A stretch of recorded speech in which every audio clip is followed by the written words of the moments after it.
ಕೇಂದ್ರ ಸರ್ಕಾರದಿಂದ bumper offer ಸಿಕ್ಕಿದೆ. ಕೇಂದ್ರ ಸರ್ಕಾರದಿಂದ ಜಿಎಸ್ಟಿ ಸ್ಲ್ಯಾಬ್ನಲ್ಲಿ ಭಾರಿ ಬದಲಾವಣೆಯನ್ನ ಮಾಡಲಾಗಿದೆ.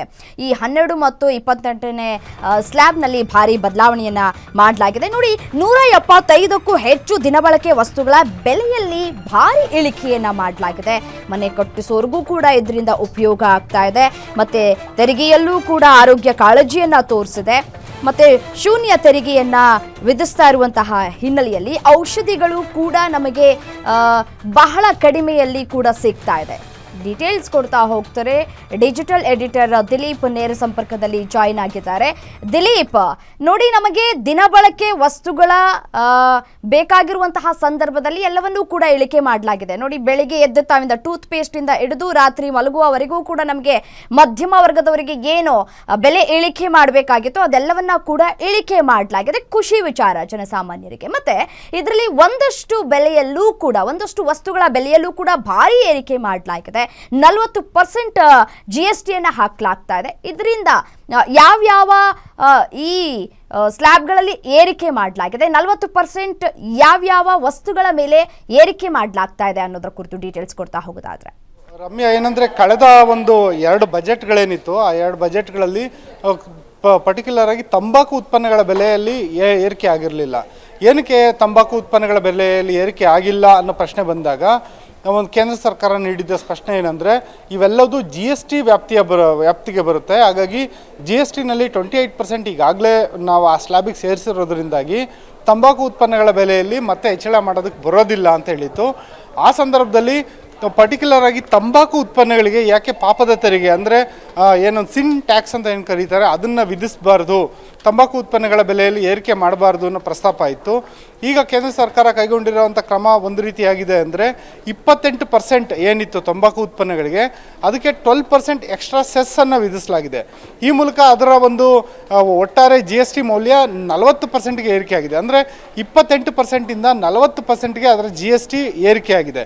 ಹೀಗಾಗಿ ಕೇವಲ ತಂಬಾಕು ಉತ್ಪನ್ನಗಳು ಮಾತ್ರ ಅಲ್ಲ, ಸಿಗರೇಟ್ ಇರ್ಬೋದು, ಸಿಗಾರ್ ಇರ್ಬೋದು, ಗುಟ್ಕಾ, ಪಾನ್ ಮಸಾಲ ಇವೆಲ್ಲವೂ ಕೂಡ 28% ಸ್ಲ್ಯಾಬಿಂದ ಇವಾಗ 40%ಗೆ ಏರಿಕೆ ಆಗಿದೆ. ಜೊತೆಗೆ ಸಿಹಿ ಪಾನೀಯ ಅಂತ ಏನು ಕರಿತೀವಿ, ಸ್ವೀಟ್ ಡ್ರಿಂಕ್ಸ್ ಮತ್ತು ಕಾರ್ಬೋನೇಟೆಡ್ ಪಾನೀಯಗಳು, ಎನರ್ಜಿ ಡ್ರಿಂಕ್ಗಳು ಅವು ಕೂಡ ಜಾಸ್ತಿ ಆಗಿದ್ದಾವೆ.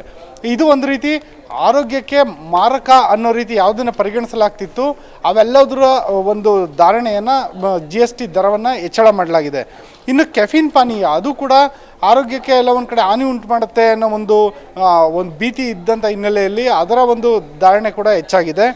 ಇದಲ್ಲದೆ ಜೂಜು ಮತ್ತು ಬೆಟ್ಟಿಂಗು, ಈಗ ಆನ್ಲೈನ್ ಬೆಟ್ಟಿಂಗ್ ಬಗ್ಗೆ ಏನು ಭಾರಿ ಚರ್ಚೆ ನಡೀತಾ ಇದೆ, ಅದನ್ನು ಒಳಗೊಂಡಂತೆ ಎಲ್ಲ ರೀತಿಯ ಜೂಜು, ಬೆಟ್ಟಿಂಗ್ಗಳು, ಲಾಟ್ರಿ ಟಿಕೆಟ್ಗಳು, ಕೆಸಿನೋ ಮತ್ತು ಆನ್ಲೈನ್ ಗೇಮಿಂಗ್ ಏನು ಇವಾಗ Dream11 ಇನ್ನೊಂದು ಮತ್ತೊಂದು ಏನು ಭಾರಿ ಸಾಮಾಜಿಕ ಜಾಲತಾಣಗಳಲ್ಲಿ ಸದ್ದು ಮಾಡ್ತಾ ಇದೆ ಅವೆಲ್ಲದರ GST ಕೂಡ 28%ಇಂದ 40%ಗೆ ಏರಿಕೆ ಆಗಿದೆ.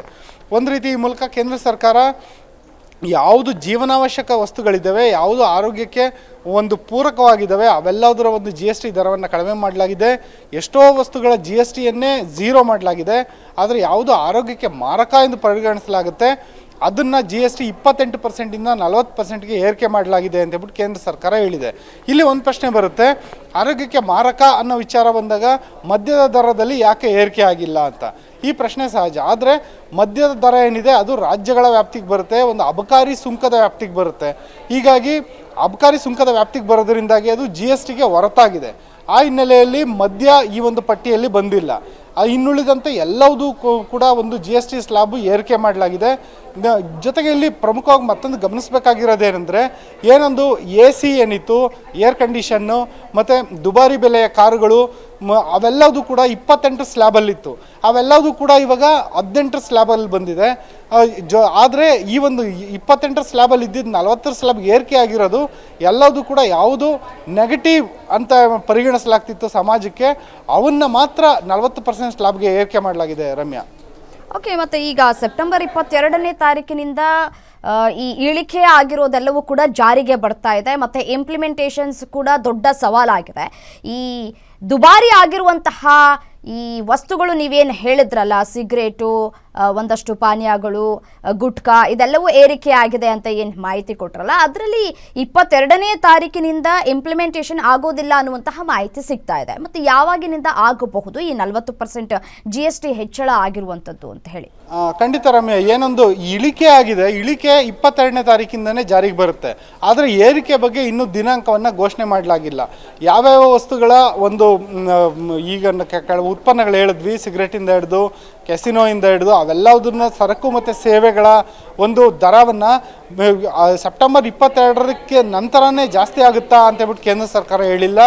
ಅದಕ್ಕಿನ್ನೂ ದರ ನಿಗದಿಯಾಗಿಲ್ಲ. ಜೊತೆಗೆ ಯಾವಾಗ ಸಮಯ ನಿಗದಿಯಾಗುತ್ತೆ ಮತ್ತು ಆ GST ಯಾವ ರೀತಿಯ ಮರು ಹೊಂದಾಣಿಕೆ ಮಾಡಿದ ನಂತರ ಅದಕ್ಕೆ ಒಂದು ದಿನಾಂಕ ನಿಗದಿ ಮಾಡೋ ಸಾಧ್ಯತೆ ಇದೆ. ಇನ್ನು ಯಾವೆಲ್ಲ ವಸ್ತುಗಳ ಬೆಲೆ ಇಳಿಕೆ ಆಗಿದೆ ಅದರ ದಿನಾಂಕವನ್ನಂತೂ ನಿಗದಿ ಮಾಡಲಾಗಿದೆ 22ನೇ ತಾರೀಕು ಅಂತೇಳಿ. ಈ ಒಂದು ಸಂದರ್ಭದಲ್ಲಿ ಇದರ ನೇರ ಲಾಭ ಗ್ರಾಹಕರಿಗೆ ತಲುಪುವಂಗೆ ಮಾಡೋದಕ್ಕೆ ಇಲ್ಲಿ ಆದಾಯ ಏನೊಂದು ಕಮರ್ಷಿಯಲ್ ಟ್ಯಾಕ್ಸ್ ಏನಿದೆ, ಕಮರ್ಷಿಯಲ್ ಟ್ಯಾಕ್ಸ್ ಡಿಪಾರ್ಟ್ಮೆಂಟು ಅದರ ಪಾತ್ರ ಅತ್ಯಂತ ಪ್ರಮುಖವಾಗಿರುತ್ತೆ. ಮತ್ತು ಎಲ್ಲ ರಾಜ್ಯ ಸರ್ಕಾರಗಳು ಮತ್ತು ಕೇಂದ್ರಾಡಳಿತ ಪ್ರದೇಶಗಳು ಇವುಗಳ ಪಾತ್ರ ಕೂಡ ಮುಖ್ಯವಾಗಿರುತ್ತೆ. ಒಂದು ಸದ್ಯದ ಮಟ್ಟಿಗೆ ಹೇಳ್ಬೋದು, ಯಾರು ಸಿಗರೇಟ್ ಪ್ರಿಯರಿದ್ರು, ಯಾರು ತಂಬಾಕು ಪ್ರಿಯರಿದ್ರು ಅವ್ರಿಗೆ ಒಂದು ತಕ್ಷಣದ ಮಟ್ಟಿಗೆ ಒಂದು ತಾತ್ಕಾಲಿಕ ರಿಲೀಫ್ ಏನಂದರೆ ಸೆಪ್ಟೆಂಬರ್ 22ರಿಂದನೇ ಏರಿಕೆ ಆಗೋದಿಲ್ಲ. ಏರಿಕೆಗೆ ದಿನಾಂಕ ನಿಗದಿ ಆದ ನಂತರ ಅಷ್ಟೇ ದರ ಹೆಚ್ಚಳ ಆಗುತ್ತೆ ಅಂತ ಹೇಳ್ಬೋದು. ಆದರೆ ಯಾವ್ಯಾವ ವಸ್ತುಗಳ ದರ ಇಳಿಕೆ ಆಗಿದೆಯಲ್ಲ ಅದರ ಇಂಪ್ಲಿಮೆಂಟೇಷನ್ನು ಸೆಪ್ಟೆಂಬರ್ 22ರಿಂದನೇ ಶುರುವಾಗುತ್ತೆ. ಈ ಬಾರಿಯ ದಸರಾ ಮತ್ತು ದೀಪಾವಳಿ ಹಬ್ಬಕ್ಕೆ ಒಂದು ಗಿಫ್ಟ್ ಅಂತಲೇ ಸರ್ಕಾರ ಹೇಳಿದೆ. ಆದರೆ ದರ ಇಳಿಕೆ ಮಾಡೋ ಸಂದರ್ಭದಲ್ಲಿ ವರ್ತಕರನ್ನು ಯಾವ ರೀತಿ ಅವರು ಕಂಟ್ರೋಲ್ ಮಾಡಬೇಕು, ಯಾವ ರೀತಿ ದರ ಇಳಿಕೆ ಲಾಭ ಜನರಿಗೆ ಸಿಗೋಂಗೆ ಮಾಡಬೇಕು, ಇದು ನಿಜಕ್ಕೂ ಸರ್ಕಾರಕ್ಕೆ ದೊಡ್ಡ ಸವಾಲು ಅಂತ ಹೇಳ್ಬೋದು ರಮ್ಯಾ. ಓಕೆ, ಥ್ಯಾಂಕ್ ಯು ತಮ್ಮೆಲ್ಲ ಮಾಹಿತಿಗಾಗಿ ದಿಲೀಪ್. ನೋಡಿ, ಟ್ರಂಪ್ ಸುಂಕದ ಹೊಡೆತ ತಡೆಗೆ ಕೇಂದ್ರ ಮಹತ್ವದ ನಿರ್ಧಾರವನ್ನು ತೆಗೆದುಕೊಂಡಿದೆ.